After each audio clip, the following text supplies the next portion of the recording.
नमस्कार दोस्तों, आदर्श technical classes dosa में आपका हार्दिक स्वागत है। कैसे हो दोस्तों? आशा करता हूँ आप सभी ठीक होंगे, मस्त होंगे। सबसे पहले तो आप सभी का बहुत बहुत धन्यवाद दोस्तों, जो कि आप अपना जो परिवार है वो 10,000 कैंडिडेटों का परिवार हो चुका है और आप लोगों का बहुत ज़्यादा सहयोग रहा इसमें। आगे भी आप लोगों का जो सहयोग है इसी प्रकार से बनाए रखिएगा। तो मैं एक बार फिर से बहुत बहुत धन्यवाद देना चाहता हूं आप सभी को, ताकि जो आपने मेरे प्रति, अपने परिवार के प्रति इस तरह प्यार और प्रेम बनाए रखा। ठीक है दोस्तों, यहाँ पर आज चर्चा करेंगे और जो चर्चा होगी वो दो चैप्टर होंगे। यहाँ पे एक है अंडरग्राउंड केबल और एक है इंडस्ट्रियल वायरिंग।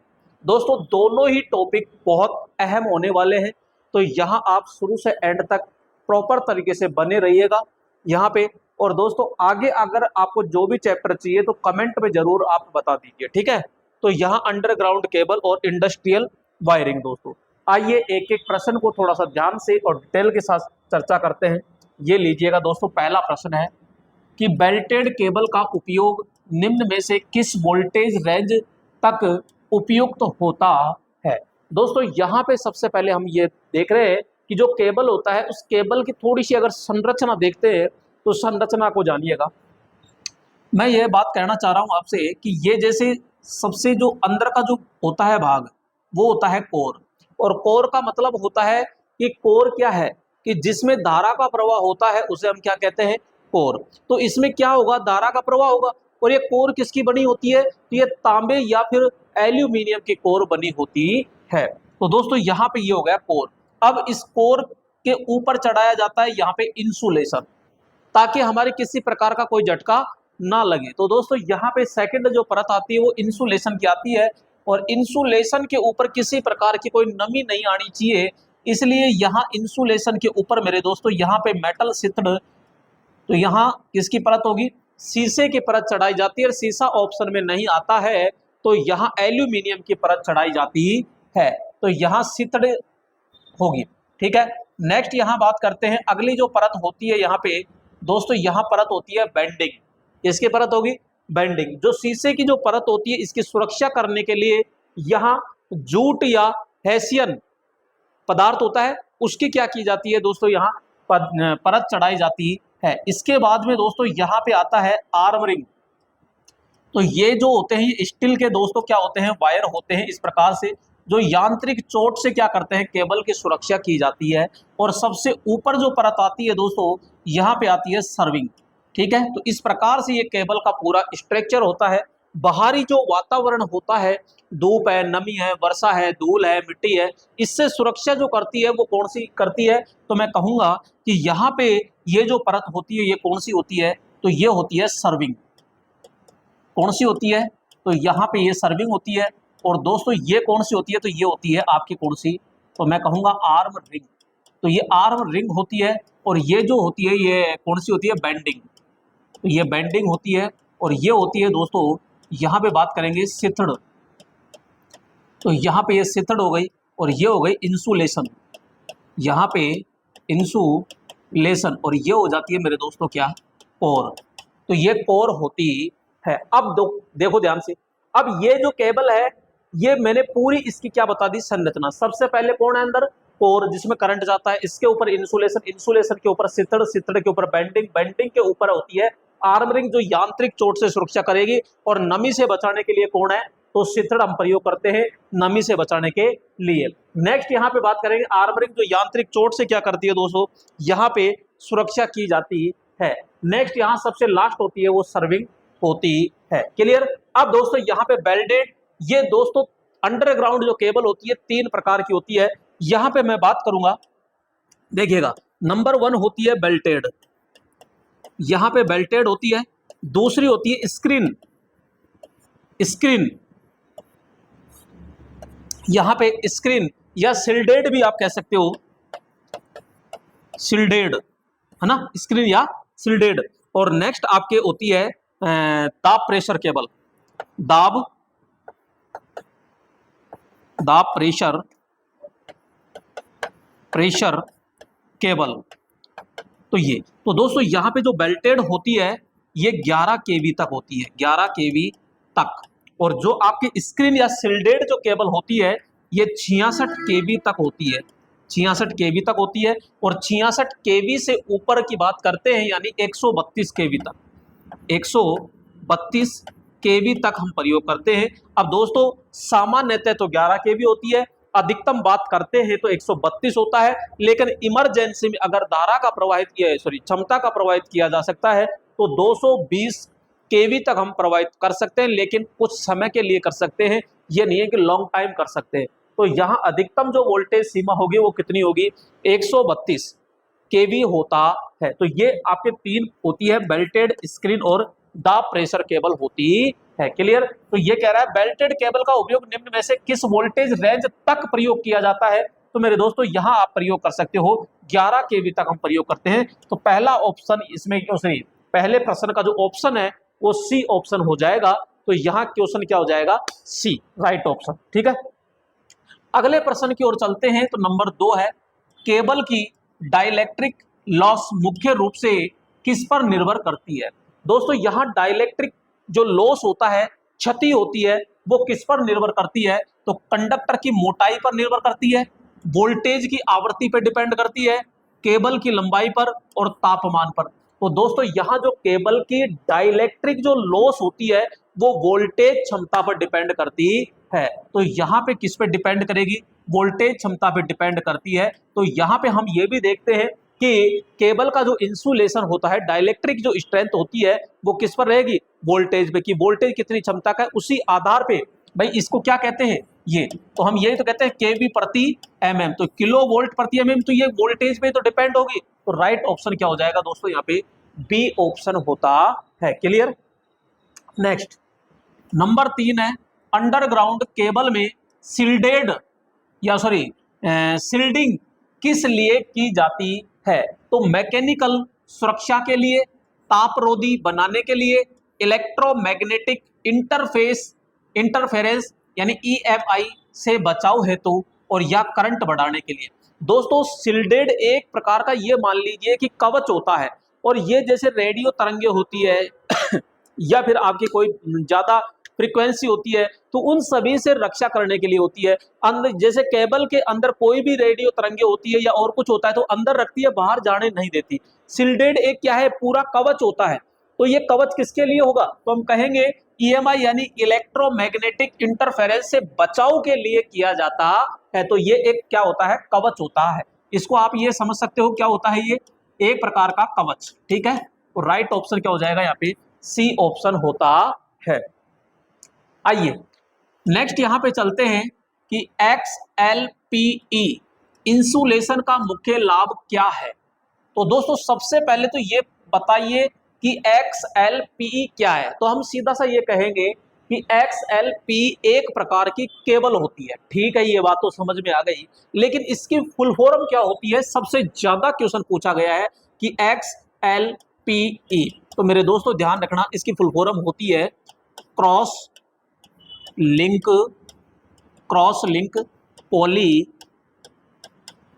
Polyethylene cable.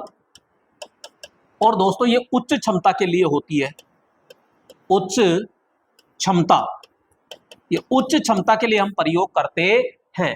अब देखिएगा, नमी अवशोषित करता है। इंसुलेशन का मुख्य लाभ, नमी को अवशोषित करेगा क्या, तो लाभ थोड़ी हुआ। केबल लो वोल्टेज के लिए उपयुक्त, जी नहीं। उच्च तापमान सहनशीलता और उच्च डाइलेक्ट्रिक स्ट्रेंथ, बिल्कुल सही बात है।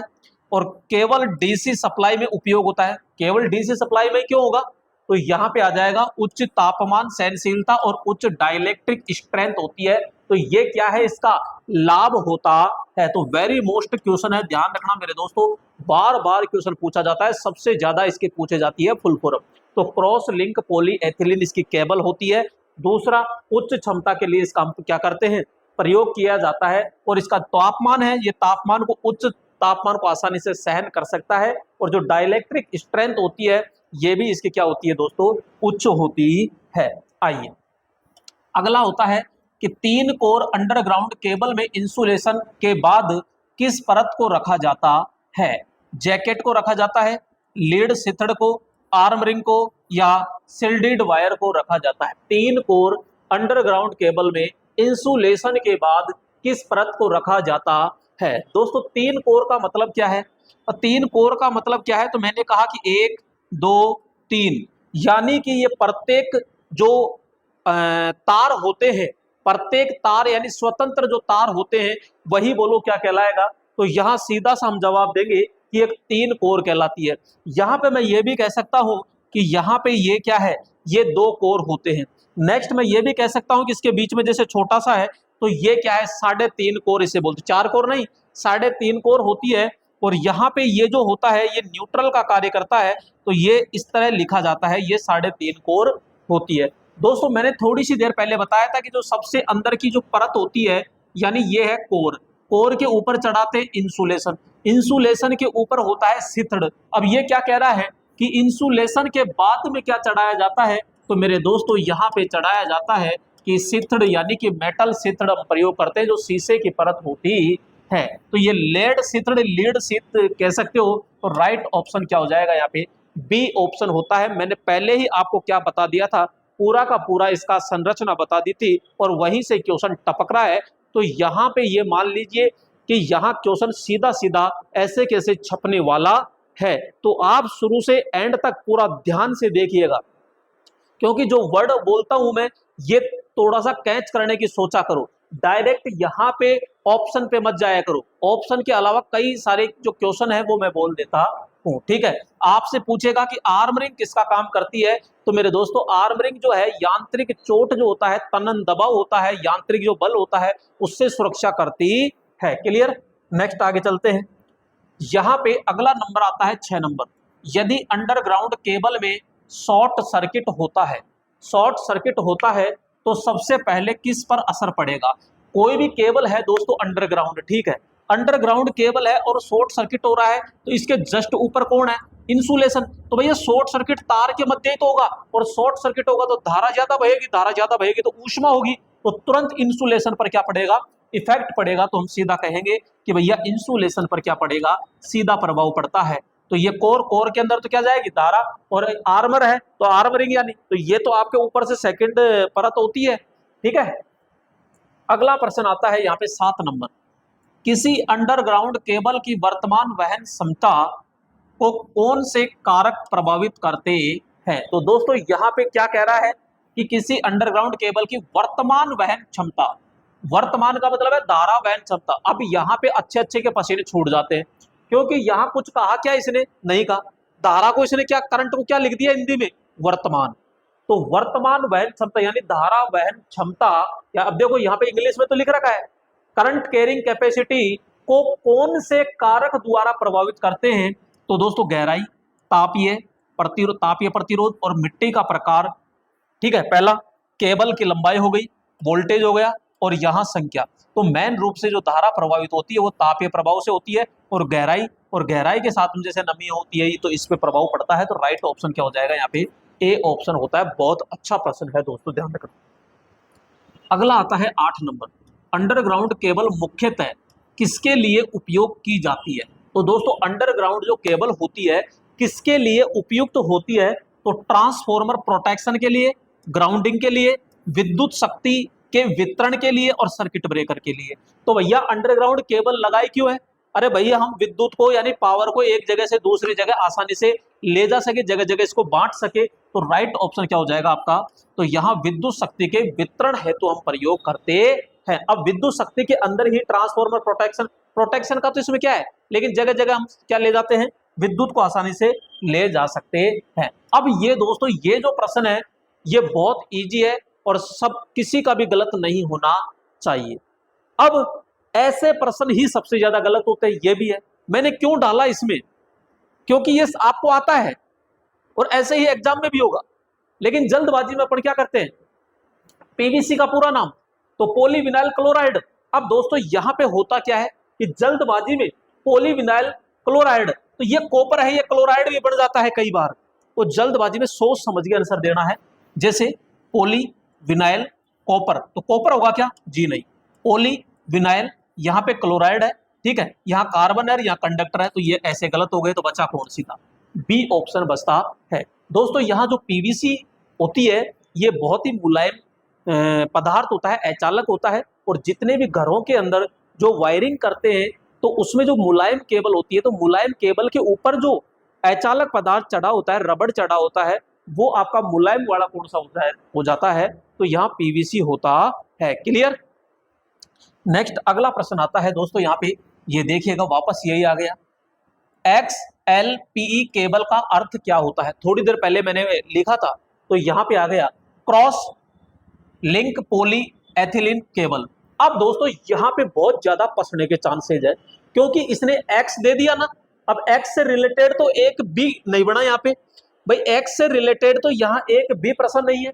तो मेरे दोस्तों ध्यान से देखना, यहाँ पे cross link poly ethylene cable होता है, तो यहाँ पे क्रॉस लिंक्ड पावर आ गया इसमें, तो ये ऐसे गलत हो गया, एक्स्ट्रा लाइट ये ऐसे गलत हो गया, क्रॉस लिंक्ड पॉलीएथिलीन केबल होता है, तो राइट ऑप्शन दोस्तों क्या हो जाएगा, सी ऑप्शन होता है। नेक्स्ट यहाँ पे देखते हैं कि जो आपके अगला प्रश्न होता है यहाँ पे, अब मैं ये सीधा सा ये कह रहा हूं कि जैसे यहाँ पे आपके इलेक्ट्रीशियन थ्योरी का पूरा कंप्लीट फाउंडेशन बैच होगा दोस्तों। अब यहाँ पे पूरा ऑनलाइन बैच है और मात्र इसकी फीस क्या है, 599 रुपए है दोस्तों, अवधि है 12 महीने। दोस्तों इसमें आप ऑल इंडिया टेक्निकल कोई सी भी भर्ती प्रक्रिया हो, वो भर्ती परीक्षा हो, तो ऑल इंडिया कोई सी भी जो आपके पास में इलेक्ट्रीशियन ट्रेड है और आप तैयारी कर रहे हो, तो केवल एक बार ये बैच ले लीजिए, इसी में आपका सीधा कल्याण हो जाएगा। दोस्तों आपको पता है कि अब की बार लोको पायलट ट्रेड थ्योरी के अंदर क्या हाल हुआ था, 27-28 नंबर भी नहीं आ पाए। तो मैं आपसे रिक्वेस्ट कर रहा हूं कि आप एक बार, मात्र 599 है, इसके अंदर आपको पूरी की पूरी ड्राइंग मिलेगी, पूरी बेसिक साइंस मिलेगी और पूरी इलेक्ट्रीशियन थ्योरी मिलेगी। दोस्तों ये पूरा बेसिक जीरो लेवल से है, तो आप अभी प्ले स्टोर के अंदर जाइएगा और वहां से आदर्श टेक्निकल क्लासेज क्या कर लीजिए, ऐप डाउनलोड कर लीजिए, उसको पहले रजिस्टर्ड कीजिएगा, रजिस्टर्ड करके पेड कोर्स में जाकर के वहां कोर्स को क्या कर लीजिए दोस्तों, बाय कर लीजिए। अगर कोई दिक्कत आ रही है तो यहाँ पे इस नंबर पे व्हाट्सएप या फिर आप कॉल करके संपर्क कर सकते हो। दोस्तों जल्दी इस कोर्स का पेड कोर्स लेकर के और जल्दी इसका मजा लीजिए। ठीक है दोस्तों, अगले प्रश्न की ओर चलते हैं और यहाँ पे अगला प्रश्न आता है 11 नंबर, अंडरग्राउंड केबल की इंसुलेशन सामग्री क्या होती है। तो दोस्तों इंसुलेशन सामग्री की बात करता है कि अंडरग्राउंड है, भूमि के अंदर हम गाड़ेंगे, और भूमि के अंदर जब गाड़ते हैं तो उसकी जो इंसुलेशन ऊपर की जो चमड़ा है वो कैसा होना चाहिए, तांबा का होना चाहिए क्या, जी नहीं, ये तो चालक है। रबड़ होना चाहिए कि जी नहीं, सिलिकॉन होना चाहिए कि जी नहीं, तो पीवीसी या फिर XLPE होना चाहिए। तो राइट ऑप्शन क्या हो जाएगा दोस्तों, यहाँ पे डी ऑप्शन होता है, क्योंकि वहां पे अच्छी क्वालिटी का क्या होना चाहिए, इंसुलेशन होना चाहिए। नेक्स्ट यहाँ पे 12 नंबर बात करते हैं, अंडरग्राउंड केबल के प्रमुख लाभ में क्या शामिल होता है। दोस्तों यहाँ पे अंडरग्राउंड केबल है और अंडरग्राउंड केबल है, तो इसमें क्या क्या लाभ होने चाहिए। मैं ये कह रहा हूँ कम लागत, ठीक है, तो भैया लागत, ये कोशिश तो यही करेंगे लाभ में कि भाई पैसा कम से कम खर्च होना चाहिए, ठीक है। नेक्स्ट है रख रखाव की आवश्यकता नहीं होनी चाहिए। भाई मुझे ये बताओ, अंडरग्राउंड आप गाड़ देते हो, कितनी बार उसको चेक करते हो, नहीं करते, क्योंकि जैसे आपने गाड़ दिया तो आंधी आए, तूफान आए, बरसात आए, भूकंप आए, किसी चीज से कोई दिक्कत नहीं है, या ऊपर कोई दुर्घटना घट जाए, कोई एक्सीडेंट हो गया और कुछ हो गया, तो इस पे कोई असर नहीं पड़ता है।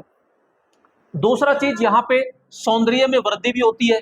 नेक्स्ट मैं बात करूंगा कि इसका जो जीवन काल होता है ये भी दोस्तों काफी ज्यादा होता है, 40 से 50 वर्ष तक इसका क्या होता है, जीवन काल होता है। तो दोस्तों ये सारे ही पॉइंट क्या होते हैं, बिल्कुल सही होते हैं, तो मैं कहूंगा ये आल सब यानी सभी होते हैं। अगला आता है यहाँ पे 13 नंबर, तांबे और एल्यूमिनियम में कौन सा कंडक्टर बेहतर चालक होता है। दोस्तों ये पूछ रहा है कि केबल है और केबल में दो प्रकार के जैसे कंडक्टर होते हैं, एक तांबा होता है, एक एल्यूमिनियम होता है, तो दोनों में बेस्ट कौन सा है। मेरे दोस्तों आपको पता होगा कि जो कॉपर होता है ये सबसे बेस्ट होता है, और कॉपर के अंदर 99.90% क्या होता है, तांबे की शुद्धता पाई जाती है। जबकि यहाँ एल्यूमिनियम होता है तो इसकी चालकता, तांबे की जो चालकता है कॉपर की अपेक्षा कितनी होती है, मात्र 60% होती है। तो यहाँ पे कौन सा चालक बेस्ट होगा, तो हम कहेंगे भैया इसमें तांबा बेहतर चालक होता है। नेक्स्ट 14 नंबर, केबल की मेंटलिंग का उद्देश्य क्या है। केबल की मेंटलिंग का यानी कि जो आप मेंटेनेंस करते हो तो उसका उद्देश्य क्या है, सजावट से है क्या, विद्युत शक्ति बढ़ाना है क्या, नमी और यांत्रिक सुरक्षा है क्या, तापमान कम करना है क्या। मेंटेनेंस यानी कि हम ये कहेंगे कि भैया एक तो यांत्रिक सुरक्षा होना चाहिए और नमी, तो इसका उद्देश्य मेंटलिंग का उद्देश्य क्या होता है, नमी और यांत्रिक सुरक्षा को बढ़ाना होता है। किसी प्रकार की कोई नमी नहीं आनी चाहिए और यांत्रिक चोट से, यांत्रिक दबाव से क्या होनी चाहिए, हमेशा सुरक्षा होनी चाहिए। तो राइट ऑप्शन क्या हो जाएगा मेरे दोस्तों, यहाँ पे सी ऑप्शन होता है। आइए अगला प्रश्न है 15 नंबर, अंडरग्राउंड केबल में कौन सी त्रुटि सबसे सामान्य होती है। बिल्कुल नॉर्मल कौन सी त्रुटि जो केबलों में आमतौर पर हो जाती है, तो हम कहते हैं भैया ओपन सर्किट। ठीक है, कोई भी हल्का सा आपने कोई चोट लगाया और कुछ लगाया तो एक तार कट के अलग हो गया तो ओपन सर्किट, बिल्कुल सही बात है, ओपन सर्किट आराम से हो जाता है। नेक्स्ट है शॉर्ट सर्किट, आपने थोड़ा सा लोड ज्यादा बढ़ा दिया, दो तार के इंसुलेशन पिघल करके आपस में चिपक गए साहब, तो वहां पे शॉर्ट सर्किट हो गया। अर्थ फॉल्ट, कोई इंसुलेशन छिल गया और किसी बॉडी से टच हो गया तो वो हो गया। तो यहाँ पे मेरे दोस्तों ओपन सर्किट, शॉर्ट सर्किट, अर्थ फॉल्ट ये सामान्य ही त्रुटि होती है, तो इनमें से कोई सा भी हो सकता है। तो ये सारे ही क्या है, एक सामान्य दोष होते हैं, ये त्रुटि होती है। नेक्स्ट यहाँ पे बात करते हैं 16 नंबर, अर्थिंग तार किस रंग का होता है।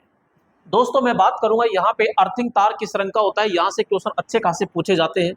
जैसे कि मैं बात करूं सिंगल फेज, दोस्तों सिंगल फेज के अंदर यहाँ पे 3 पॉइंट होते हैं, कौन कौन होते हैं आइए समझते हैं। सबसे पहले हम बात करते हैं फेज, ठीक है, फेज। दूसरा होता है यहाँ पे, ये तो हो गया पी, यहाँ पे एक होता है मेरे दोस्तों न्यूट्रल, और न्यूट्रल का मतलब एन, और एक होता है अर्थ, अर्थ का मतलब होता है ई। क्लियर। इनका रंग क्या होता है, तो भैया इसका रंग तो होता है लाल, इसका रंग होता है काला, और इसका रंग होता है हरा। और हरा ऑप्शन में नहीं मिलता है तो दोस्तों यहां पे हम करेंगे पीला। कौन सा करेंगे, पीला। ठीक है। नेक्स्ट हम बात करते हैं 3 फेज में। अब 3 फेज में भी पॉइंट तो 3 ही होते हैं मेरे दोस्तों। यहां पे मैं कहूंगा एक तो होता है फेज, एक होता है यहाँ पे न्यूट्रल, और एक होता है अर्थ। लेकिन दोस्तों इसमें होता क्या है कि जो फेज की संख्या होती है ना वो 3 होती है, यानी आर वाई बी, और यहाँ न्यूट्रल हो गया एन, और ई हो गया अर्थिंग ई। तो यहाँ आर का मतलब रेड, रेड का मतलब लाल। क्लियर। वाई यानी कि पीला, येलो यानी पीला। B4 यहाँ पे क्या हो जाएगा, ब्लू, ब्लू यानी नीला। ये वाई, ये सॉरी एन, एन का मतलब है न्यूट्रल, न्यूट्रल का मतलब है यहाँ पे काला। ठीक है। और यहाँ अर्थिंग यानी कि हरा, हरा। और हरा ऑप्शन में नहीं मिलता है तो क्या मिलेगा दोस्तों, पीला मिलता है। लेकिन 99% क्या मिल जाता है, यहाँ पे हरा मिल जाता है। सबसे ज्यादा जो धारा आएगी, तो मैं बात करूंगा इसमें सबसे ज्यादा क्या आएगी, धारा आएगी, और सबसे पहले भी धारा आती है लाल के अंदर। तो ये चीज ध्यान रखना, ये पूरा का पूरा मैंने बता दिया। और दोस्तों यहाँ पे डीसी परिपथ, डीसी परिपथ कह दो, या फिर 3 core, 3 core cable, 3 core cable के अंदर आपसे पूछ लिया जाए यहाँ पे, तो फेज, न्यूट्रल, अर्थिंग। फेज होता है मेरे दोस्तों यहाँ पे भूरा, क्या होता है, भूरा। और न्यूट्रल होता है यहाँ पे नीला, और अर्थिंग होता है मेरे दोस्तों यहाँ पे क्या, हरा। तो ये तो या तो डीसी परिपथ कह दे या 3 कोर केबल कह दे, तो इस प्रकार से इसके अंदर आप प्रयोग कर सकते हो। क्लियर। तो यहाँ अर्थिंग तार किस रंग का होता है, तो सीधा राइट ऑप्शन क्या हो जाएगा, बी ऑप्शन होगा, यानी हरा या पीला, या सॉरी हरा पीला होता है। नेक्स्ट 17 नंबर हम बात करते हैं, अंडरग्राउंड केबल्स का जीवन काल सामान्य तौर पर कितना होता है। जस्ट अभी मैंने थोड़ी देर पहले बताया था कि यहाँ पे कितना होता है। तो दोस्तों 2 से 5 वर्ष, यहाँ 10 से 15 वर्ष, 25 से 40 वर्ष, या 50 से 60 वर्ष होता है। लगभग अपन ये मानते हैं कि इसका जो जीवन काल होता है वो 40 वर्ष के समथिंग होता है। तो यहाँ 25 से 40 है, जबकि 50 से 60, तो हम राइट ऑप्शन किसको देंगे यहाँ पे, ये। ठीक है, तो ये आपका राइट ऑप्शन हो जाएगा। 40 से 50 कहते हैं, तो दोस्तों यहाँ 50 से 60 वर्ष आ जाएगा, क्योंकि 25 तो बहुत कम हो जाता है। नेक्स्ट यहाँ पे अगला प्रश्न है, यहाँ पे दोस्तों हाई वोल्टेज केबल में स्क्रीनिंग का उद्देश्य क्या होता है। दोस्तों स्क्रीनिंग का उद्देश्य क्या होता है, स्क्रीनिंग यानी ताप कम करना, विद्युत क्षेत्र को सीमित करना, नमी से बचाना और केबल को रंग देना। दोस्तों स्क्रीनिंग का मतलब होता है, जैसे कोई तार है, तार के चारों ओर चुंबकीय क्षेत्र हो रहा है, तो क्षेत्र हो रहा है, तो क्षेत्र का जो आवरण होता है ना, उसी को स्क्रीनिंग कहा गया है। तो विद्युत क्षेत्र को सीमित करना, यानी कि जो विद्युत क्षेत्र होता है उसको एक पर्टिकुलर एरिया के अंदर ही होना चाहिए, ज्यादा में नहीं होना चाहिए, तो वो क्या कहलाएगा, आपका स्क्रीनिंग कहलाता है। तो बी ऑप्शन इसका क्या हो जाएगा, राइट होता है। आइए अगला प्रश्न है यहाँ 20 नंबर, केबल ट्रेच की गहराई सामान्यतः कितनी होती है। दोस्तों केबल ट्रेच की गहराई कितनी होती है, ट्रेच का मतलब हो गया या अपन कहते हैं खाई, ठीक है, तो वो खाई कितनी होती है। तो दोस्तों ध्यान रखना यहाँ पे, एक तो ये जो चौड़ाई होती है, चौड़ाई 0.5 मीटर करते हैं दोस्तों। अब इसमें लंबाई की अगर बात करते हैं तो ध्यान रखना, सॉरी लंबाई फिक्स नहीं होती, गहराई होती है।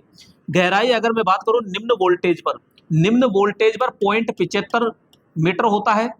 यहाँ पे मध्यम वोल्टेज पर दोस्तों 0.90 मीटर होता है, और यहाँ पे उच्च वोल्टेज पर कितना होता है, तो यहाँ पे मैं कहूँगा 1 मीटर होता है। और 1 मीटर में लगभग कितना होता है, 3 फीट से ऊपर होता है, थोड़ा सा 3.25 फीट यानी, ठीक है, तो लगभग ये 3 फीट है। तो राइट ऑप्शन तो क्या हो जाएगा यहाँ पे, ये हो जाएगा।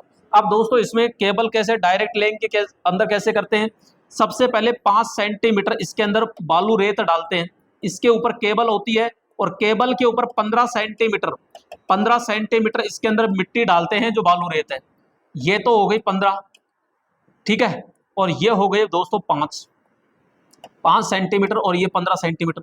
इसके ऊपर फिर होती है यहाँ ईंट कह दो या पत्थर की एक लेयर या परत कह सकते हो, और शेष खाई को मिट्टी से भर दिया जाता है। तो इस प्रकार से अपन तैयार करते हैं। आइए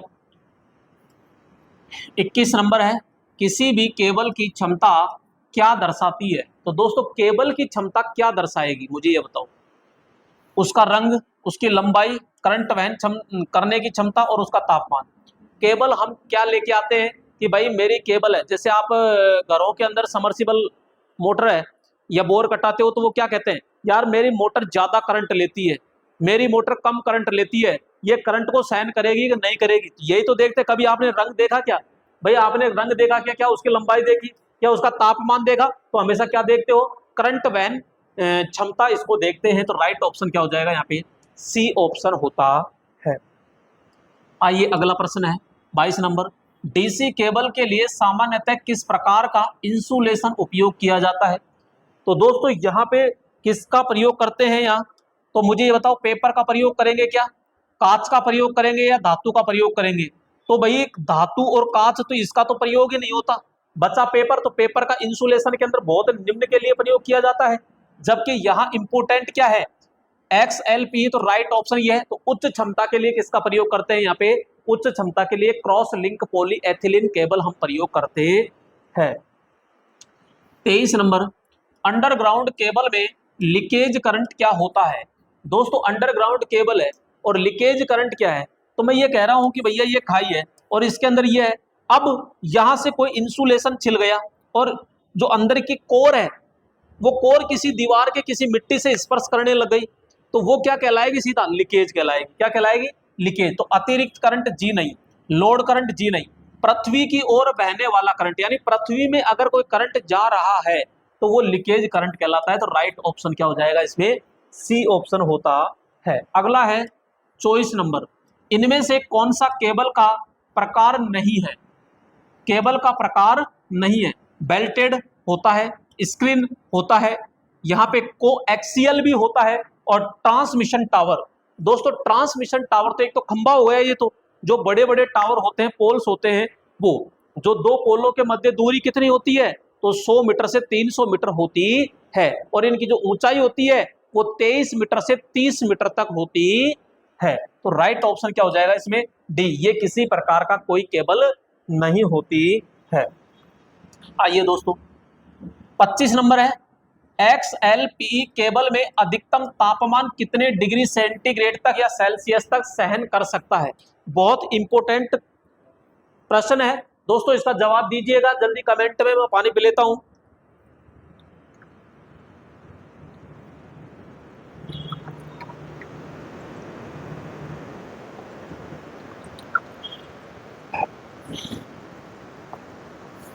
हाँ जी दोस्तों, क्रॉस लिंक पॉलीएथिलीन केबल, पहले सबसे पहले तो ये उच्च क्षमता के लिए प्रयोग होती है, और मेरे दोस्तों ये 90 डिग्री सेंटीग्रेड तक क्या करती है? तापमान को आसानी से सहन कर सकती है। तो हम 90 डिग्री सेंटीग्रेड तक इसको उपयोग में ले सकते हैं। 26 नंबर, किसी केबल का कोर क्या दर्शाता है? अरे मैंने अभी थोड़ी देर पहले बताया था कि सबसे अंदर का जो भाग होता है कोर, ये है, तो ये धारा को ले जाएगा। इसके ऊपर होता है क्या? इंसुलेशन। क्या होता है? इंसुलेशन। तो ये इंसुलेशन है, और ये क्या है? तो हम कह रहे हैं कोर, जिसके अंदर धारा जाती है। इसके ऊपर होता है क्या? तो ये नमी को रोकेगा कौन? तो मैं कहूंगा ये होता है भैया सिथड़, जो किसकी परत चढ़ी होती है? लेड की, लेड की। और इसके ऊपर होता है यहाँ बेंडिंग। क्या होता है? यहाँ पे बेंडिंग होता है। और दूसरी चीज यहाँ पे मैं ये कहूंगा कि ये परत क्या है? तो दोस्तों ये होती है तार की परत, और तार की परत होती है तो इसे क्या कहते हैं? Arm ring. आर्म, यहाँ पे आर्म रिंग, तो ये आर्म रिंग। और एक यहाँ पे मैं बात करूंगा ये, तो ये होता है दोस्तों सर्विंग। क्या होता है? तो यहाँ पे ये होता है सर्विंग। इस प्रकार से पूरी संरचना है। तो इंसुलेशन, सॉरी कोर, कोर के अंदर धारा जाएगी। ये किसका बना होता है? तो मैं कहता हूँ कॉपर या फिर एल्यूमिनियम का ये बना होता है। इंसुलेशन, तो ये करंट के प्रवाह को रोकता है, यानी ऊपर आने नहीं देता, इसके अंदर तो बहेगी। और ये छिद्र है, तो नमी को रोकने काम करता है। ये बेंडिंग है, तो शीशे की परत की सुरक्षा करेगी। यांत्रिक चोट या यांत्रिक दबाव से सुरक्षा करती है कौन? Arm ring. और ये आपके बाहरी वातावरण जो प्रभाव होता है इससे सुरक्षा करता है केबल की। ठीक है, तो यहाँ पे राइट ऑप्शन क्या हो जाएगा? केबल की लंबाई होती है, उसका रंग होता है करंट ले जाने वाला कंडक्टर। बिल्कुल सही बात है। जो कोर होती है ये क्या होता है? करंट ले जाने वाला कंडक्टर होता है। ध्यान रखना दोस्तों, एक होता है स्टैंडर्ड कोर। स्टैंडर्ड कोर, तो ये स्टैंडर्ड कोर क्या है? तो हम कहते हैं जैसे बहुत सारे तार आते हैं और बहुत सारे तारों को यूं लपेट कर बनाया जाता है, तो वो अनेक तारों को ऐंठ कर बनाई गई कोर क्या कहलाएगी? स्टैंडर्ड कोर कहलाती है। तो ये स्टैंडर्ड कोर क्या है? अनेक तारों की बनाते हैं। नेक्स्ट, अगला आता है 27 नंबर, चार कोर केबल का उपयोग सामान्यतः कहाँ किया जाता है? दोस्तों चार कोर केबल का मतलब है, इसको आप कह सकते हो, वैसे 3.5 कोर होता है ये। इसमें 3 तो फेज होते हैं, 3 तो क्या होते हैं? फेज, यानी कि मैं कहूंगा आर वाई और बी, और एक होता है यहाँ पे क्या? Neutral, N. तो ये 4 कोर इस प्रकार से बनती है। तो 3 फेज सिस्टम में प्लस न्यूट्रल के लिए होती है। तो राइट ऑप्शन क्या हो जाएगा यहाँ पे? ये सी ऑप्शन होता है। क्लियर? कोई डाउट नहीं? आइए यहाँ पे बात करते हैं 28 नंबर, किस वोल्टेज सीमा तक लो वोल्टेज केबल मानी जाती है? अब दोस्तों ध्यान से समझिएगा, यहाँ पे इसको 5 भागों में बांटा गया है। एक होता है यहाँ पे लो वोल्टेज, लो वोल्टेज पहला। दूसरा होता है यहाँ पे उच्च वोल्टेज, लो वोल्टेज हो गया, उसको करना एक बार, लो वोल्टेज। और एक होता है यहाँ उच्च वोल्टेज। ठीक है, चलने।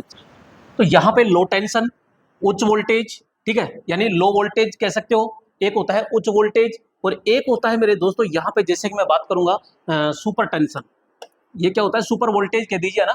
तो यहाँ पे सुपर वोल्टेज।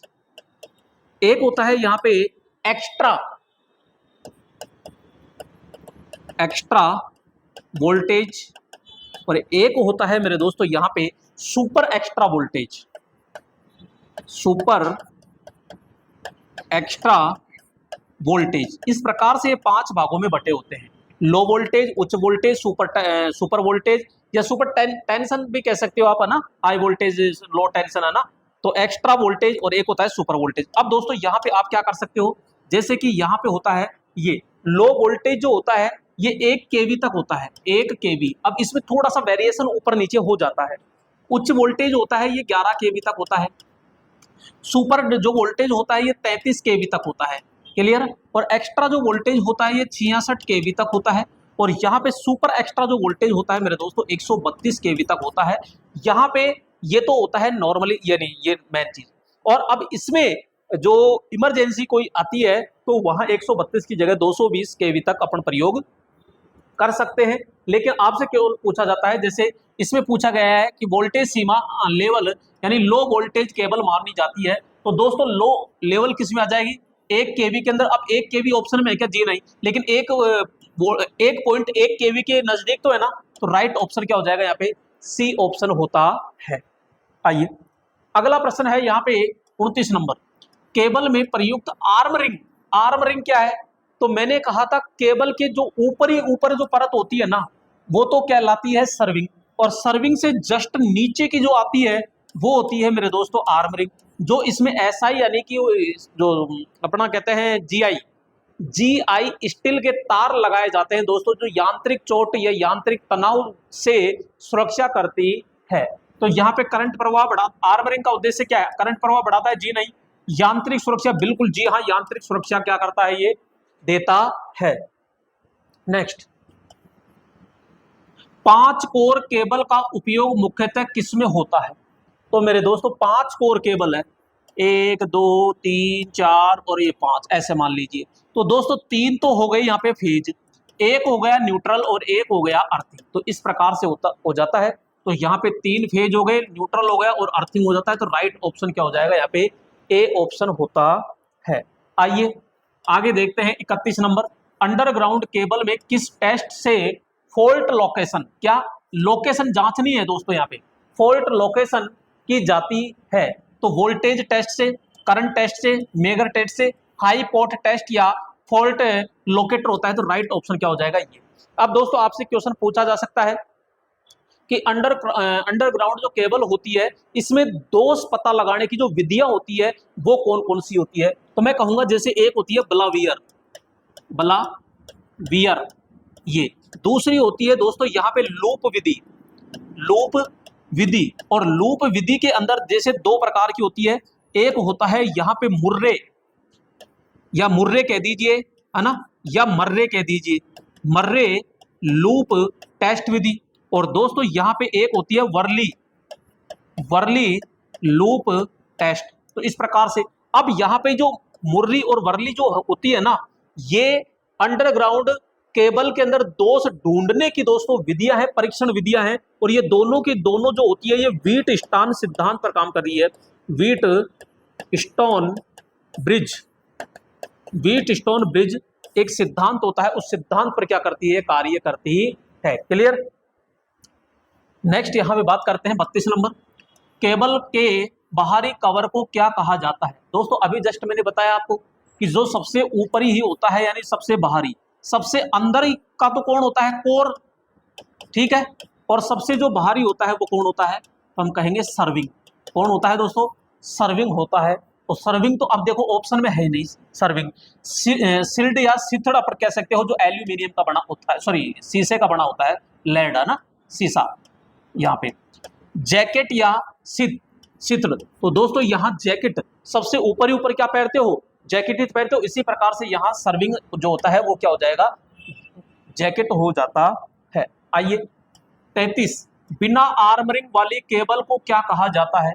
तो दोस्तों बिना आर्म रिंग, तो बिना आर्म रिंग जो केबल होती है, low voltage cable, French cable, unarmed cable, सीधी बात है अनआर्मड हो गई इंग्लिश में। एक तो होती है आर्मड केबल, तो आर्मड केबल का मतलब तो क्या हो गई, जिसमें आर्म रिंग लगाई गई है। और एक होता है अनआर्मड, तो ये हो जाता है सी ऑप्शन। क्लियर। आइए 34, केबल का मेगर टेस्ट किस लिए किया जाता है। केबल के अंदर मेगर टेस्ट किस लिए किया जाता है। दोस्तों यहाँ पे ये केबल है जैसे, और केबल के ऊपर ये क्या चढ़ा हुआ है, तो मैं कहूंगा सीधा इंसुलेशन। इंसुलेशन, और ये जो इंसुलेशन होता है इसका क्या जांचना है, प्रतिरोध। अब इसका प्रतिरोध मेरे दोस्तों कम से कम कितना होना चाहिए, तो मैं कहूंगा 1 मेगा ओम। 1 मेगा ओम होना चाहिए। और इस मेगा ओम को कौन मापता है, तो भैया मेगर मापता है। किसके बस की बात है, मेगर के बस की बात है। तो सीधा सीधा ठोक दो, देखो यानी कि इसके वोल्टेज रेटिंग पहले कह रहा है कि मेगर टेस्ट क्या मापेगा, तो वोल्टेज रेटिंग जी नहीं, इंसुलेशन रजिस्टेंस मापने के लिए बिल्कुल सही बात है। इंसुलेशन जो रजिस्टेंस होता है उसको मापने के लिए ही इसका उपयोग करते हैं, तो यहाँ पे मेगर टेस्ट का हम प्रयोग करते हैं। आइए 35 नंबर, अंडरग्राउंड केबल की सबसे बड़ी चुनौती क्या है। अंडरग्राउंड जो केबल है इसकी सबसे बड़ी चुनौती क्या है, current capacity, single transmission, fault, disconnect और रिपेयरिंग और केबल। अब मेरे दोस्तों आप खुद बताना, आप किसी केबल को अंडरग्राउंड कर देते हो और किसी कारण बस वो फॉल्ट हो गई, तो सबसे पहले तो फॉल्ट ढूंढने में पसीने आ जाते हैं, और गलती से फॉल्ट मिल गया तो उसे रिपेयर करने में सबसे ज्यादा पसीना आता है, हाँ या ना। क्योंकि बाहर का होता है तो बाहर का तो खींच के पण कर देते हैं, अंदर का कैसे करें, तो ये सबसे बड़ी चुनौती होती है, यानी उसके दोष को ढूंढना और रिपेयर करना। तो राइट ऑप्शन क्या हो जाएगा इसमें, सी ऑप्शन होता है। नेक्स्ट 36 नंबर, यहां पे इंडस्ट्रियल वायरिंग मुख्य रूप से किस उद्देश्य से की जाती है। तो दोस्तों यहाँ पे इंडस्ट्रियल वायरिंग मुख्य रूप से किस उद्देश्य से की जाती है, तो दोस्तों यहाँ पे इंडस्ट्रियल वायरिंग ये, तो यहाँ पे तो रोशनी के लिए करते हैं क्या, घरेलू उपकरणों के लिए, भारी मशीनों के लिए, या इंटरनेट के लिए। अरे इंडस्ट्रियल उद्योग में क्या चलाओगे, रोशनी करोगे, कि रोशनी तो सब जगह ही होती है। घरेलू उपकरण घरों के अंदर चलाते हैं, तो भारी मशीन, क्योंकि उद्योगों में तो बड़ी बड़ी मशीन चलती है, तो वहां पे हम प्रयोग करते हैं। तो राइट ऑप्शन क्या हो जाएगा, सी ऑप्शन होता है। नेक्स्ट हम बात करेंगे 37 नंबर, इंडस्ट्रियल वायरिंग में सबसे अधिक प्रयोग होने वाला कंडक्टर कौन सा होता है। यानी कि जो वायरिंग होती है उस वायरिंग में सबसे ज्यादा जो प्रयोग किया जाएगा, तो सबसे ज्यादा प्रयोग कौन होता है, या तो हम कहते हैं एल्यूमिनियम या कॉपर, लेकिन दोनों में से भी सबसे ज्यादा कौन होगा, कॉपर। ठीक है, कॉपर यानी तांबा सबसे ज्यादा प्रयोग होता है, क्योंकि इसकी जो धारा क्षमता है वो सबसे ज्यादा होती है चांदी सबसे ज्यादा चांदी की, लेकिन चांदी कितनी बस की बात कहें तो चांदी के तार हम प्रयोग करेंगे, तो ज्यादातर कौन से प्रयोग करते हैं, तांबे के। नेक्स्ट 38 नंबर है, एमसीबी का पूरा नाम क्या है। दोस्तों यहाँ एमसीबी कई बार कंफ्यूज हो जाते हैं। अब आप कहोगे सर ऐसे कोई क्वेश्चन लाने के हैं क्या, जी हाँ दोस्तों, यहाँ पे कई बार हम फुल फॉर्म में ही कंफ्यूज हो जाते हैं।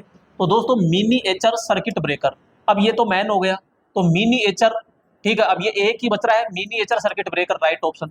अब क्वेश्चन यहाँ पे पूछा जाएगा, देखो क्या क्या, एमसीबी सबसे पहले तो फुल फॉर्म हो गई, दूसरी चीज यहाँ पे ये किस स्विच की भांति काम करती है, तो ध्यान रखना किसकी भांति, तो हम कहेंगे one way switch, one way switch.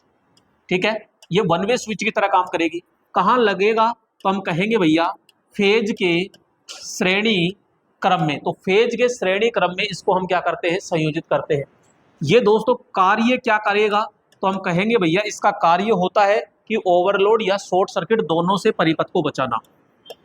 तो यहाँ पे हम कहेंगे शॉर्ट सर्किट प्लस में ओवरलोड,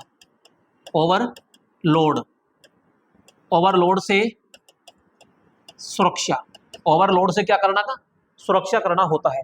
नेक्स्ट यहाँ पे हम बात करते हैं दोस्तों किस सिद्धांत पर काम करती है। यहाँ पे सिद्धांत की अगर बात करते हैं तो दोस्तों यहाँ ऊष्म, देखो मैं बात करूं शॉर्ट सर्किट, तो शॉर्ट सर्किट पे जो काम करता है, जो सिद्धांत काम करता है वो तो होता है चुंबकीय, ठीक है, चुंबकीय। लेकिन ओवरलोड पे जो काम करता है वो होता है ऊष्मीय। ठीक है, तो ये ऊष्मीय और चुंबकीय दोनों सिद्धांत पर क्या करती है, कार्य करती है। नेक्स्ट यहाँ एमसीबी जो होती है, आपसे क्वेश्चन पूछ ले कि इसकी रेटिंग क्या होती है, तो दोस्तों ध्यान रखना इसकी जो रेटिंग होगी ना वो रेटिंग एम्पियर होती है। क्या हो जाएगी, रेटिंग एम्पियर होती है। नेक्स्ट बात करते हैं कि एमसीबी को कहां पे लगाया जाता है, पेच के द्वारा लगाया जाता है, बोल्ट के द्वारा लगाया जाता है, धागे से बांधा जाता है, किससे द्वारा, तो यहां इसका सब संयोजन करते हैं या स्थापित करते हैं। स्थापित, तो स्थापित कहां करते हैं, तो मेरे दोस्तों डिन रेल, डिन रेल पर इसको क्या किया जाता है, स्थापित किया जाता है। ये कभी भी मेंटेनेंस नहीं होती है, सीधा इसको खराब होने के बाद फेंक दिया जाता है। तो ये सारी चीज अपन ने इसमें पढ़ ली है दोस्तों। नेक्स्ट हम बात करते हैं जैसे इसके प्रकार की।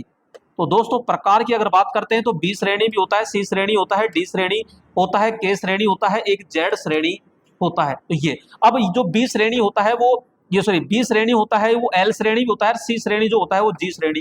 तो ये दोनों इसी प्रकार से होते हैं। क्लियर दोस्तों। नेक्स्ट आगे चलते हैं। यहां पे 39 नंबर, आइसोलेटर का मुख्य उपयोग क्यों किया जाता है। अब मुझे बताओ आइसोलेटर क्या है। अरे एमसीबी के पास में एक लाल लाल सा लगा होता है, तो वही आइसोलेटर है। ये आइसोलेटर किसी प्रकार की कोई सुरक्षा नहीं करता, लेकिन पूरी बिल्डिंग के अंदर फेज और न्यूट्रल दोनों को एक साथ ऑन ऑफ करने का क्या करता है, ये कार्य करता है। तो मेरे दोस्तों यहाँ पे विद्युत मापन के लिए, सर्किट को पूर्ण अलग करने के लिए, करंट बढ़ाने के लिए और वायरिंग छिपाने के लिए, और ये तो होगा ही नहीं। अब विद्युत मापन ये नहीं होगा तो करंट को पूर्ण तरीके से बिल्कुल अलग, जब फेज और न्यूट्रल दोनों ही अलग हो गए तो पूरी सप्लाई क्या हो जाती है, बिल्कुल अलग हो जाती है। और ये हमेशा ध्यान रखना कब काम करेगा, तो नो लोड पर। तो हमेशा आइसोलेटर नो लोड पर कार्य करता है। नेक्स्ट 40 नंबर, इंडस्ट्रियल वायरिंग में अधिकतर किस वोल्टेज पर काम होता है। तो दोस्तों इंडस्ट्रियल वायरिंग में अधिकतर किस वोल्टेज पर काम होता है। अब देखो 230, तो दोस्तों ये 230 तो हम कहां पे प्रयोग करते हैं, घरों में। ये तो कहां प्रयोग होता है, घरों में। 240 वोल्टेज होता है, ये राइट ऑप्शन है दोस्तों। 12 वोल्टेज तो हम डीसी के अंदर जो इलेक्ट्रॉनिक उपकरण होते हैं वहां पे प्रयोग करते हैं, 110 भी लगभग इसी में करते हैं। और राइट ऑप्शन हो जाएगा आपका 440 वोल्टेज, क्योंकि थ्री फेज होता है 440, जबकि 220 होता है ये आपका क्या होता है, सिंगल फेज होता है, जबकि ये जो होता है ये थ्री फेज होता है, और थ्री फेज हम यूज करते हैं। अगला आता है यहाँ पे 41 नंबर, स्टार डेल्टा स्टार्टर का उपयोग किस लिए किया जाता है। दोस्तों स्टार डेल्टा स्टार्टर का उपयोग इसलिए किया जाता है क्योंकि जैसे हमारी मोटर है ये, और ये हमारा स्टार्टर है, इसमें दो घड़ी होती है, एक वोल्टमीटर एक एमीटर, और दो स्विच होते हैं यहाँ पे, एक इंडिकेटर होता है। ठीक है, अब इस मोटर को डायरेक्ट अगर सप्लाई दे देते हैं ना, तो ये क्या करता है, एकदम से पूर्ण बाहर पर, यानी स्टार्टिंग में क्या करता है, लगभग 5 से 6 गुना धारा लेता है ये, और 5 से 6 गुना धारा लेने के कारण एकदम से वोल्टेज ड्रॉप हो जाता है, और वोल्टेज ड्रॉप हो जाता है तो बहुत ज्यादा दिक्कत आ जाती है। तो हम ये चाहते हैं कि ये शुरू में वोल्टेज ड्रॉप ना करे, तो ना करे इसका मतलब है वोल्टेज को कम करना पड़ेगा। अब वोल्टेज कम कैसे हो, तो दोस्तों ये डेल्टा तो समांतर है, समांतर में वोल्टेज समान है, और जबकि यहाँ स्टार एक श्रेणी है, तो श्रेणी में हम क्या करते हैं, पहले स्टार्ट करते हैं, और श्रेणी में 1/√3 गुना क्या हो जाता है, वोल्टेज कम हो जाता है। यानी कि हम कहेंगे यहाँ पे 57.6% स्टार के अंदर रहता है, और इसमें पूरा का पूरा 100% होता है। तो पहले इसके अंदर तो क्या करते हैं, प्रारंभ करते हैं सबसे पहले, और रनिंग अवस्था में इसमें हम चलाते हैं। तो ये तो प्रारंभ अवस्था में तो मेरे दोस्तों ये स्टार में होगा, और डेल्टा के अंदर क्या होता है, रनिंग अवस्था के अंदर हम प्रयोग करते हैं। क्लियर दोस्तों, यहाँ पे कोई डाउट किसी को नहीं। ठीक है, तो यहाँ पे मोटर को जल्दी बंद करने के लिए जी नहीं, वोल्टेज घटाने के लिए, मोटर के स्टार्टिंग करंट को सीमित करने के लिए, ओवरलोड प्रोटेक्शन के लिए। तो बिल्कुल सही बात है, मोटर के स्टार्टिंग में करंट को सीमित करने के लिए ही हम क्या करते हैं, प्रयोग करते हैं। आइए 42 नंबर, 3 फेज वायरिंग में कितने तार होते हैं। तो दोस्तों यहाँ पे 3 फेज वायरिंग है, और 3 फेज वायरिंग है तो भैया आर वाई बी, तो 3 तो होंगे ही होंगे, और साथ में एक न्यूट्रल, तो 3 भी हो सकते हैं और 4 भी हो सकते हैं, तो 3 या 4 तार होते हैं। क्लियर। आइए 43 नंबर, ओवरलोड प्रोटेक्शन के लिए कौन सा यंत्र प्रयोग होता है। तो दोस्तों यहां पे कह रहा है ओवरलोड प्रोटेक्शन के लिए, तो भैया ओवरलोड प्रोटेक्शन के लिए हमारा फ्यूज भी होता है, हमारी एमसीबी भी होती है, और ओवरलोड रिले तो इंपोर्टेंट वो होता ही होता है। तो एमसीबी तो शॉर्ट सर्किट और ओवरलोड दोनों पे काम करती है। आरसीसी भी रेजिडुअल करंट सर्किट ब्रेकर, ये तो दोस्तों लीकेज धारा के लिए होता है, लीकेज धारा के लिए। OLR ओवरलोड रिले, तो ये तो इंपोर्टेंट है और यही होता है ओवरलोड के लिए। और अर्थिंग होता है कोई भी शॉर्ट सर्किट हो जाता है या और कुछ हो जाता है तो दोषित धारा को पृथ्वी में भेजने के लिए हमारा कौन जिम्मेदार है, तो यहाँ पे अर्थिंग होता है। Clear clear. आइए आगे चलते हैं। 44 नंबर, इंडस्ट्रियल वायरिंग में अर्थिंग क्यों जरूरी होता है। मेरे दोस्तों अर्थिंग हर जगह जरूरी है। इंडस्ट्रियल एरिया जो होता है उसमें बहुत सारे कर्मचारी काम करते रहते हैं, किसी भी कारणवश मशीन का कोई पैनल या कोई मशीन शॉर्ट सर्किट हो जाए, कोई और घटना हो जाए तो वहां धारा का मान अत्यधिक हो सकता है और किसी भी मनुष्य के किसी भी कैंडिडेट के झटका लग सकता है और वहां घटना घट सकती है, कोई मृत्यु हो सकती है। अगर वहां अर्थ बना हुआ है तो वो सारा का सारा करंट कहां चला जाएगा, जमीन में, और किसी मनुष्य के कोई क्षति नहीं होगी। तो हम सीधा कहते हैं भैया अर्थिंग इसलिए जरूरी है कि किसी मनुष्य के कोई झटका नहीं लगना चाहिए। शॉक से बचने के लिए, ये लो पहला ही ऑप्शन हो गया शॉक। शॉक का मतलब होता है विद्युत झटका। करंट बढ़ाने के लिए ये तो मारेगा भाई साहब।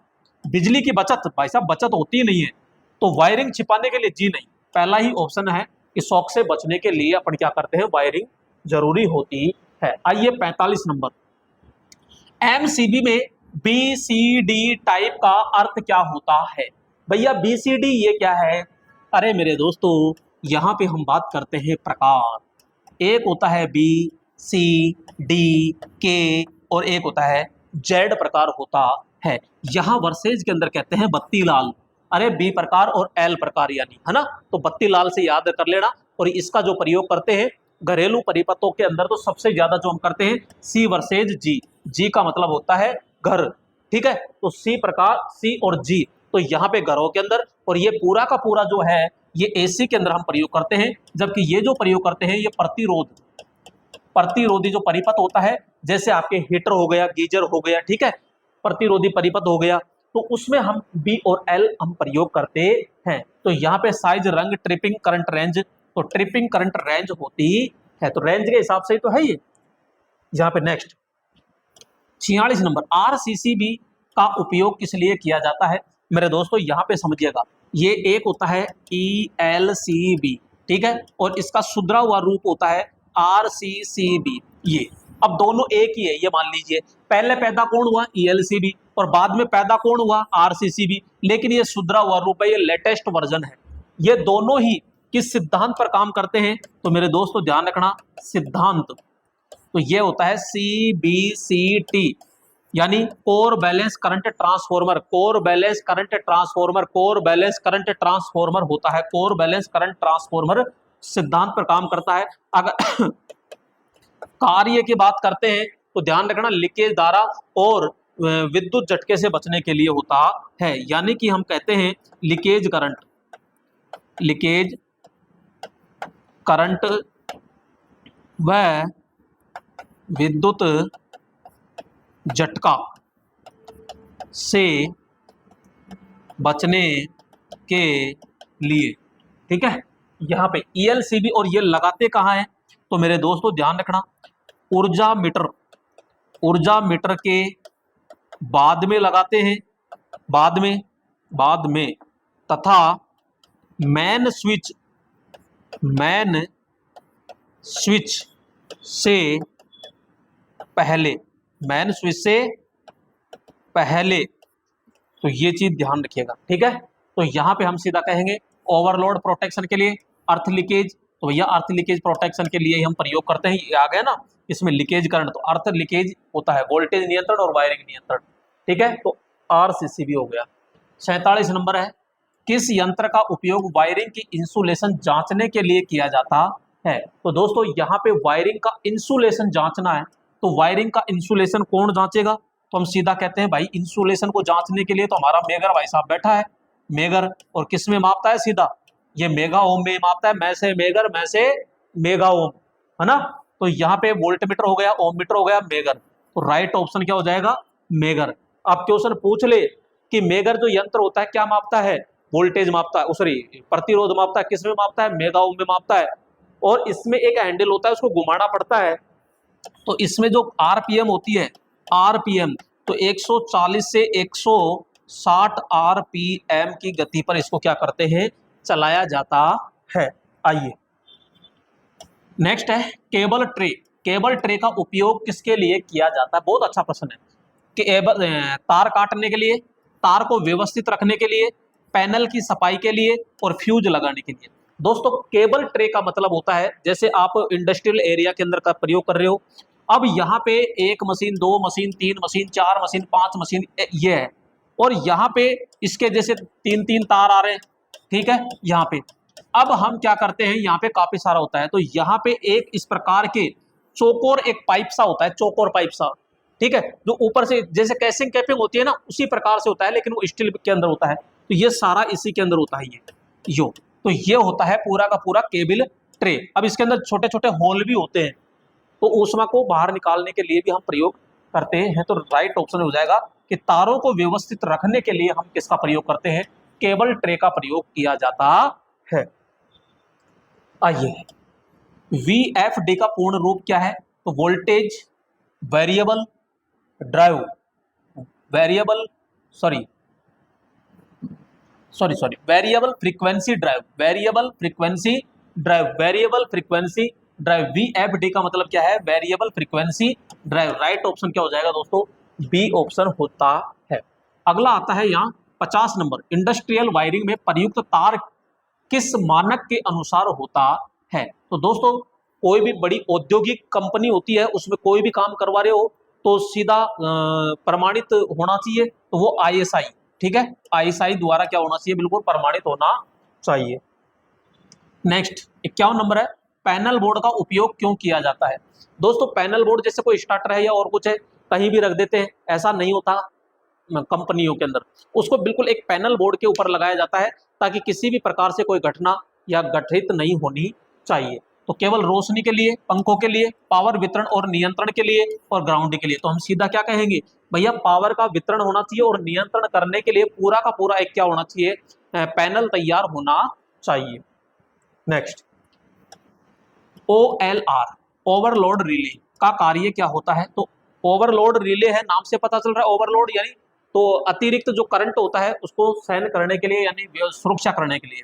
तो ओवरलोड मोटर की क्या करना, सुरक्षा करने के लिए OLR यानी ओवरलोड रिले होती है।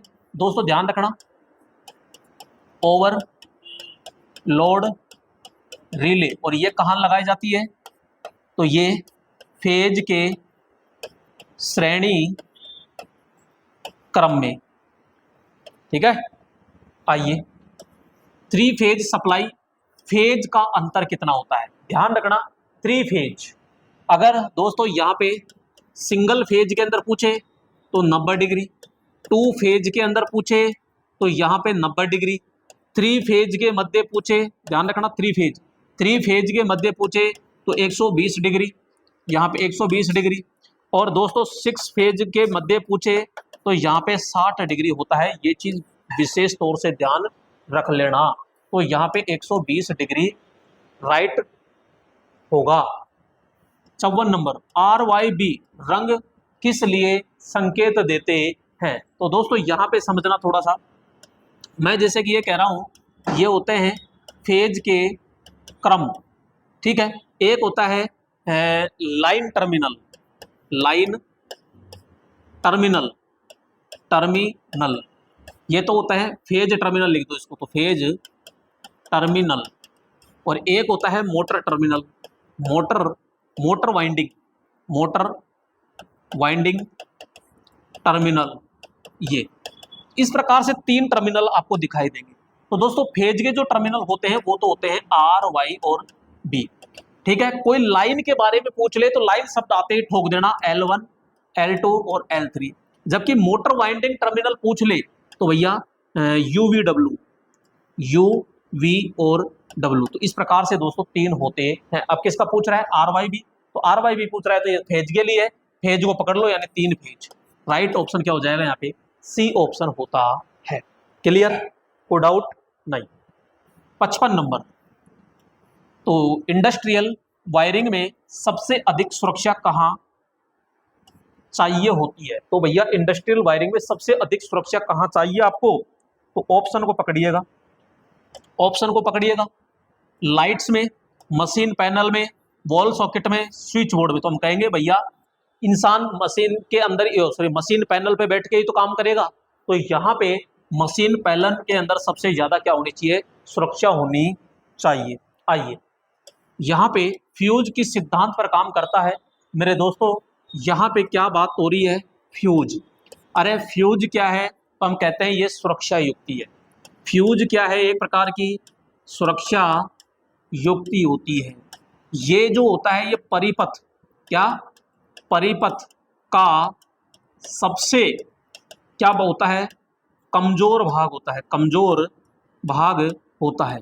किस सिद्धांत पर काम करता है, किस सिद्धांत पर काम करता है, ओनली फॉर, तापीय कह दो, ऊष्मीय कह दो। ये कार्य पूछ ले आपसे तो भैया कार्य इसका क्या हो जाएगा, तो हम कहेंगे यहाँ पे शॉर्ट सर्किट, शॉर्ट सर्किट और ओवरलोड, ओवरलोड पर कार्य किया जाता है। नेक्स्ट बात करते हैं संयोजन। संयोजन कहाँ होता है, तो ध्यान रखना हमेशा फेज के श्रेणी क्रम में लगाया जाता है। यहाँ पे फ्यूजिंग फैक्टर आपसे पूछ ले, क्या पूछ ले, फ्यूजिंग फैक्टर। तो फ्यूजिंग फैक्टर हमेशा एक से क्या होता है, अधिक, क्या होता है, फ्यूजिंग फैक्टर हमेशा एक से अधिक होता है। नेक्स्ट दोस्तों यहाँ पे आपसे पूछेगा कि रेटिंग क्या होती है, रेटिंग क्या होती है, तो रेटिंग होती है, ध्यान रखना, एम्पियर। क्या होती है दोस्तों, फ्यूज की रेटिंग एम्पियर होती है। अब मेरे दोस्तों यहाँ पे फ्यूज का अगर तार पूछ ले तो ध्यान रखना सबसे ज्यादा प्रयोग करते हैं टिन प्लस सीसा, टिन प्लस सीसा, और ये हमेशा निम्न क्षमता के अंदर प्रयोग करते हैं। दूसरा यहाँ पे प्रयोग करते हैं चांदी का, किसका प्रयोग करते हैं मेरे दोस्तों, चांदी का, और चांदी का जो प्रयोग करते हैं वो उच्च क्षमता के लिए हम प्रयोग करते हैं। तीसरा इसमें हम प्रयोग करते हैं एल्यूमिनियम, और चौथा हम प्रयोग करते हैं यहाँ पे कॉपर का भी प्रयोग किया जाता है। तो ये सारी चीज मैंने फ्यूज के बारे में लिख दी, कम से कम 10% होंगे। तो यहाँ फ्यूज किस सिद्धांत पर काम करता है, तापीय सिद्धांत पर क्या करता है, तापीय प्रभाव यानी हीटिंग टेम्परेचर या हीटिंग इफेक्ट पर प्रभाव करता है। नेक्स्ट है यहाँ ट्रैकिंग सिस्टम का उपयोग किसमें होता है, नमी रोकने के लिए, वायरिंग छिपाने और सुरक्षित करने के लिए, अर्थिंग के लिए, या एसी लगाने के लिए। तो दोस्तों यहाँ पे जो ट्रैकिंग सिस्टम होता है ये वायरिंग को छिपाने और सुरक्षित करने के लिए, यानी पूरा का पूरा ये कवरिंग एक भाग होता है। तो ये आपका क्या हो जाएगा, वायरिंग को छिपाने और सुरक्षित करने के लिए यहाँ ट्रैकिंग सिस्टम का हम क्या करते हैं, प्रयोग किया जाता है। नेक्स्ट 58 नंबर, तो अर्थिंग की मापाई किस यंत्र से, मापाई का मतलब होता है अर्थिंग की जो माप की जाती है वो किस यंत्र के द्वारा की जाती है। तो दोस्तों अर्थिंग की जो करते हैं मेगर वोल्टेज अर्थ टेस्टर। तो यहाँ पे देखो अर्थ टेस्टर है तो राइट ऑप्शन क्या होगा, अर्थ टेस्टर किया जाता है। अर्थ टेस्टर जैसे नहीं आता है तो फिर मेगर करते हैं, तो यहाँ पे अर्थ टेस्टर से हम क्या करते हैं, अर्थिंग की टेस्टिंग की जाती है। तो राइट ऑप्शन क्या हो जाएगा दोस्तों, अर्थ टेस्टर होता है। नेक्स्ट 59 नंबर है, इंडस्ट्रियल वायरिंग में ग्लैंड का उपयोग किस लिए किया जाता है। अब दोस्तों यहाँ पे समझिएगा, करंट बढ़ाने के लिए, केबल को पैनल से जोड़ने के लिए, वायरिंग साइज कम करने के लिए, और वायर का रंग। तो दोस्तों यहाँ पे ग्लैंड क्या होता है, तो ग्लैंड को हम ये कहते हैं, थोड़ा सा ध्यान से समझना, जैसे ये कोई मशीन होती है और ये कोई वायर है, तो दोस्तों इस वायर को इस मशीन से जोड़ने के लिए, यहाँ पे जोड़ने के लिए, जकड़ने के लिए, यहाँ पे ध्यान रखना मशीन के अंदर से तार जाए, ये केबल के अंदर से तार जा रहा है, लेकिन केबल को इस मशीन से जोड़ने वाला जो भाग होता है वही क्या कहलाता है, ग्लैंड कहलाता है। क्या कहलाएगा, ग्लैंड कहलाता है। ये चीज ध्यान रखना, इसको आप एक कह सकते हो ग्रोमेट, ग्रोमेट। तो ग्रोमेट की तरह ये होता है, ठीक है। तो केबल को पैनल से जोड़ने के लिए इसका प्रयोग किया जाता है। अगला प्रश्न आता है यहाँ पे 60 नंबर, बसबार का कार्य क्या होता है। दोस्तों यहाँ पे बसबार जो होती है ये ऐसे चपटे आकार की होती है, ये वृत्ताकार नहीं होती, तो ये चपटे आकार की होती है क्या, बसबार। अब जैसे चपटे आकार की होती है बसबार, ठीक है, और ये किसमें होती है, एल्यूमिनियम या फिर किसमें होती है, तो मैं कह रहा हूँ कॉपर। तो एल्यूमिनियम या फिर किसमें होती है, कॉपर के अंदर हम प्रयोग करते हैं। यहाँ पे किसका, बसबार का। अब यहाँ अधिक मशीनों को एक साथ चलाने के लिए, अधिक मशीनों को एक साथ चलाने के लिए किसका प्रयोग किया जाता है, एक साथ एक साथ अधिक मशीन चलाने के लिए हम प्रयोग करते हैं। तो वायरिंग जोड़ने के लिए, करंट वितरित करने के लिए, लाइट को नियंत्रित करने के लिए, अर्थिंग करने के लिए। तो मेरे दोस्तों यहाँ पे बस बार का कार्य क्या है, वायरिंग को जोड़ने के लिए हम क्या करते हैं, बस बार का प्रयोग करते हैं। करंट वितरित करना है, लाइटिंग नियंत्रण करना है और अर्थिंग। तो यहाँ पे वायरिंग को जोड़ने के लिए ही हम किसका प्रयोग करते हैं, बस बार का प्रयोग किया जाता है। आइए 61 नंबर, अर्थ वायर का रंग सामान्यतः क्या होता है। तो दोस्तों ये तो मैंने बता दिया आपको, हरा या पीला हो सकता है, ये राइट ऑप्शन आपका हो गया पहले ही। 62 नंबर, इंडस्ट्रियल वायरिंग के लिए वायर का चयन किस आधार पर किया जाना चाहिए। तो भैया वायर का चयन आप कर रहे हो तो मेन चीज होता है धारा क्षमता। क्या होती है इसमें, करंट रेटिंग। करंट रेटिंग यानी धारा क्षमता का प्रयोग किया जाता है कि कितना mm लेके आना है, तो धारा के ऊपर डिपेंड करता है। नेक्स्ट 63 नंबर, इंडस्ट्रियल वायरिंग में सबसे पहले कौन सी योजना बनाई जाती है। कोई भी आप जैसे मकान बना रहे हो तो मकान में सबसे पहले क्या बनाओगे, सबसे पहले उसका आउटर बनाओगे, यानी कि उसका नक्शा तैयार करोगे। तो दोस्तों जो नक्शा तैयार करते हैं वही आपका कहलाता है क्या, तो लेआउट कहलाता है, यानी कि लेआउट। तो सबसे पहले क्या किया जाता है, वायरिंग का लेआउट किया जाता है। नेक्स्ट, इंडस्ट्रियल वायरिंग की मरम्मत से पहले क्या करना चाहिए। तो भैया वायरिंग की मरम्मत से पहले क्या करना चाहिए, फ्यूज निकालना चाहिए, ब्रेकर बंद करना चाहिए, वायर काटना चाहिए, लाइट। तो हम कहेंगे कि ब्रेकर क्या कर देना चाहिए, बिल्कुल बंद कर देने चाहिए, क्योंकि इंडस्ट्रियल एरिया है, सर्किट ब्रेकर हम यूज करते हैं, तो वहां पे ब्रेकर बंद कर देना चाहिए। तो दोस्तों ये थे हमारे पूरे कंप्लीट आज के प्रश्न। तो इस सेशन में आपको बहुत ही अच्छा आनंद आया होगा, क्योंकि यहाँ पे 2 पार्ट अपन ने कंप्लीट किए हैं। एक कौन सा, एक तो अंडरग्राउंड केबल का हो पार्ट कंप्लीट किया है, दूसरा यहाँ पे इंडस्ट्रियल एरिया के अंदर जो वायरिंग हम प्रयोग करते हैं वो। तो यहाँ पे आपका जो ये सेशन है आपके एग्जाम के लिए बहुत ही अहम साबित होने वाला है। तो दोस्तों आपसे अब एक रिक्वेस्ट है, क्योंकि मैंने कुछ नहीं कहा, केवल आपसे ये रिक्वेस्ट है कि इस वीडियो को अपने सभी ग्रुप में जरूर शेयर कर देना। ठीक है दोस्तों, धन्यवाद। नेक्स्ट वीडियो फिर मिलते हैं।